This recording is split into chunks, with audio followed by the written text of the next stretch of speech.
Halo bro, apa kabar nih? Semoga sehat selalu ya, amin. Nah, gitu dong.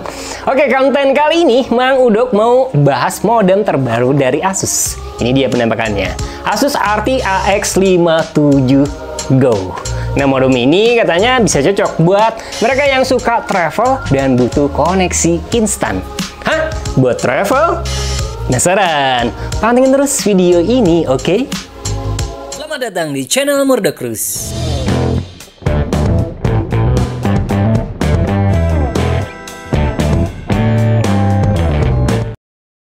Oke bro, kita unboxing dulu router Asus RT AX57 Go ini.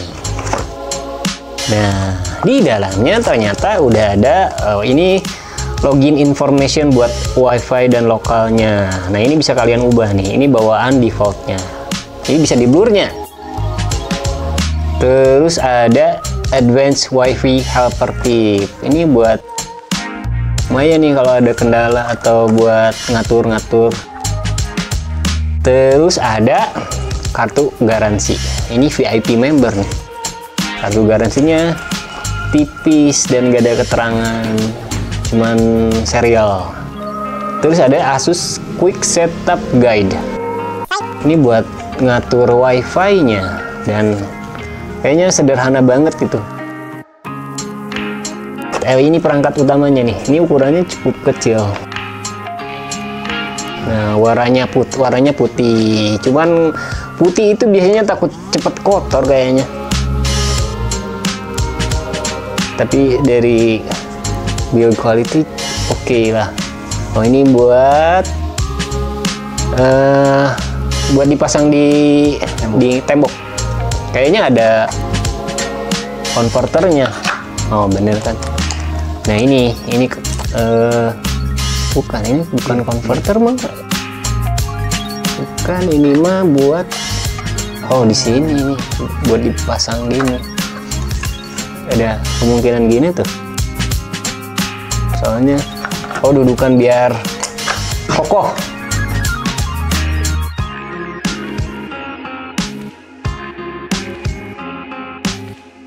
Nggak ngerusak juga, soalnya di sini ada bagian karetnya. Terus ini powernya buat colokan paling ujung itu bisa diganti-ganti. Buat yang standar bonusnya banyak, lengkap ternyata ya. Buat yang 3 termasuk 3 yang paling panjang. Nah, si interface bagian akhirnya itu ternyata USB-C, jadi bisa fleksibel lah. USB-C. Nah, ini tulisannya modelnya sama, input dan outputnya max 18 watt ternyata.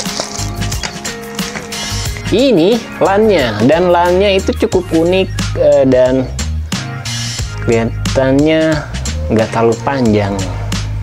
Ini LAN bawaannya nih bro, LAN bawaan, dan bisa oke buat manajemen kabel ternyata ya. LAN biasanya kan tebal-tebal tuh. Ini LAN-nya panjangnya flat, tipe kabelnya tuh flat, panjangnya sekitar 1 meteran, warnanya putih. Nah, ini kayaknya bonus nih. Oh iya, bonus pouchnya ini buat nyimpennya.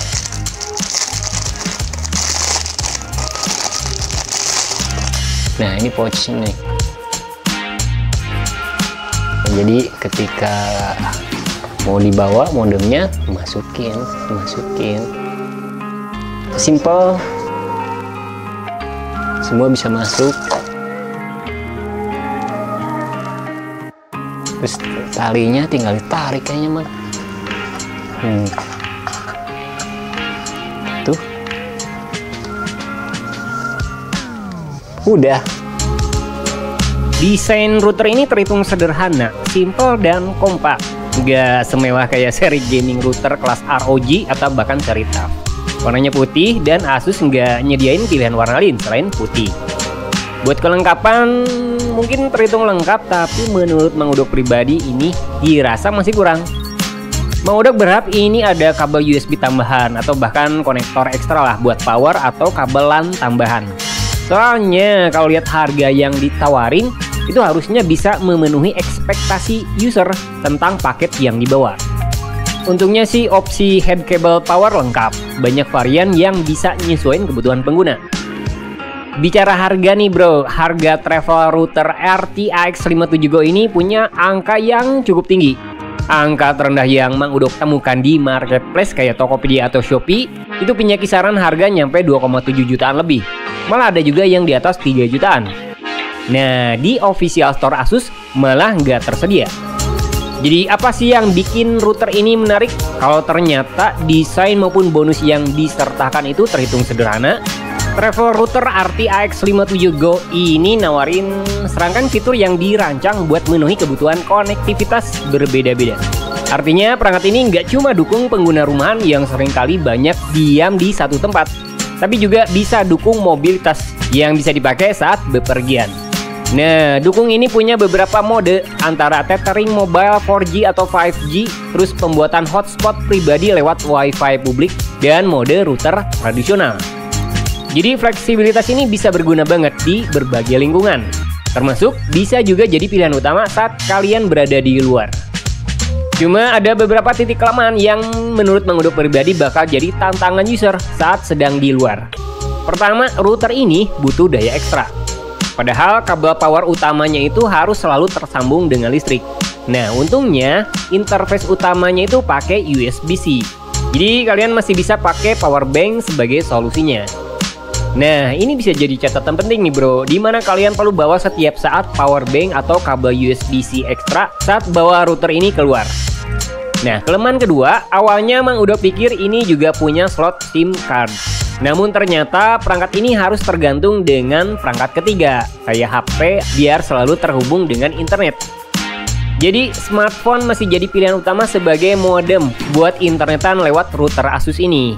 Ada potensi nih bro, kalau dipakai lama, HP bakal panas dan banyak kekurangan daya. Cuma untungnya kalau dipakai di mode USB, ponsel bakal terus terisi dayanya. Router RT-AX57 Go ini dukung Wi-Fi 6 yang modern dan potensi kinerja juga lebih baik. Nah, dukungan channelnya itu nyampe 160 MHz. Dan router ini diklaim bisa nampung nyampe 70 perangkat sekaligus. Nah, itu bermanfaat tuh, nggak cuma buat pengguna rumahan biasa. Buat user yang punya kantor kecil atau cukup besar juga itu memungkinkan. Terus router ini dukung kecepatan internet nyampe 3000 megabit per second. Potensi yang pastinya bisa jadi aset berharga di masa depan. Cuma kinerja bisa bervariasi antara kompatibilitas perangkat maupun kemacetan jaringan. Tapi router ini punya lapisan keamanan ekstra kayak AI Protection Classic yang didukung Trend Micro atau juga One Tap Security Scan dan Safe Browsing. Nah, fitur-fitur ini nambah kenyamanan ekstra buat user meskipun mungkin nggak nawarin perlindungan komprehensif terhadap ancaman baru. Terus fitur lain yang dirasa juga jadi unggulan adalah fitur VPN. Pertama ada VPN komprehensif, di mana router bisa dukung banyak protokol VPN, nyampe 30 penyedia layanan. Dan itu sangat luas lah bro. Terus ada juga site-to-site VPN. Fitur ini bisa berguna buat aplikasi bisnis, meskipun kurang relevan buat pengguna rumahan pada umumnya. Selain itu juga port USB di router bisa dipasang storage eksternal, seperti USB flash drive atau external hard disk. Nah, di sini user bisa nyimpen file lewat storage ini, di mana fungsinya itu sebagai cloud storage tambahan. Nah, buat ngebukanya kalian tinggal download Asus AI Cloud di ponsel atau buka di browser. Sayangnya nih bro, Asus AI Cloud ini nggak ngedukung HTTPS. Jadi koneksi bawaan lewat Google pastinya munculin simbol not secure. Buat ngatur router ini sebenarnya cukup mudah. Terus ada juga aplikasi mobile Asus Router. Dan itu juga bisa jadi faktor lain buat mudahin ngatur RT-AX57 Go ini.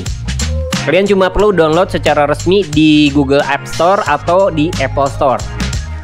Buat ngatur perangkat ini bekerja, user juga tinggal nyolokin sumber internet dari modem ke WAN atau jika pakai ponsel, kalian tinggal colok USB dan aktifin mode USB tethering sama hotspot. Sayangnya port LAN cuma tersedia satu port aja, nggak banyak. Jadi pilihan utama jika pengen internetan lewat perangkat ini dengan jumlah yang banyak, pasti bakal bergantung pada WiFi. Terus pengelolaan aplikasi umumnya nggak repot sih. Cuma user harus sering interaksi cukup intensif atau minimal sampai ngerti lah, supaya kalian bisa dapetin kinerja optimal buat router. Misal nih, buat awal-awal atau monitoring, kalian perlu login dulu ke panel admin lewat alamat khusus di browser atau lewat aplikasi router Asus. Nah, sayangnya pas awal-awal nih, kalau make langsung di HP, routernya itu perlu diupdate dulu firmware-nya supaya bisa terdeteksi. Jadi mau nggak mau awal nyetingnya itu perlu dilakukan di browser sekaligus update firmware-nya. Untungnya update firmware nggak ribet, kalian bisa langsung unduh di perangkat. By the way, router ini juga ngedukung AI Mesh. Jadi perangkat bisa diintegrasikan dengan AI Mesh lewat perangkat ekstra supaya sinyalnya itu jauh lebih luas dan itu bakal bermanfaat di ruangan yang sangat besar. Cuma pengorbanannya, pengaturan itu bisa cukup membingungkan, apalagi buat user yang nggak terlalu paham konektivitas internet. Dan itu juga bakal nambah biaya ekstra juga. Nah, menurut Mang Udok nih, travel router RT AX57 Go dilengkapi dengan fitur-fitur yang memenuhi banyak kebutuhan konektivitas. Mulai dari akses internet kecepatan tinggi, keamanan ekstra kuat, sama kemampuan VPN maupun dukungan cloud storage. Selain itu, fitur hybrid router ini bisa ngasih banyak manfaat buat user, kayak ngatur modem router tradisional atau ngatur tethering saat sedang bepergian. Sayangnya, awal ngaturnya itu sebenarnya agak rumit, termasuk pengelolaannya. Selain itu, fitur ekstra yang dibawa mungkin terlalu berlebihan, apalagi buat orang-orang yang sebenarnya butuh internet dasar aja. Router ini sebenarnya lebih cocok buat individu yang paham teknologi atau usaha kecil yang dapat manfaatin sepenuhnya fungsi-fungsi lanjutan tersebut. Terus harga mahal juga bisa jadi kendala, meskipun masih bisa diwajarin sih jika lihat fitur ekstra yang dibawa. Mang Udok sendiri lebih suka dengan fitur ekstra bawaan dibanding desain maupun portabilitasnya. Meskipun buat maksimalin kinerja, kalian perlu waktu tambahan biar paham sepenuhnya tentang fitur yang dibawa router ini. Nah, gimana menurut kalian? Coba tulis di kolom komentar ya. Jadi itu dia review singkat travel router RT AX57 Go dari Asus. Gak semua sih diungkap, tapi semoga bermanfaat. Jangan lupa like dan subscribe-nya.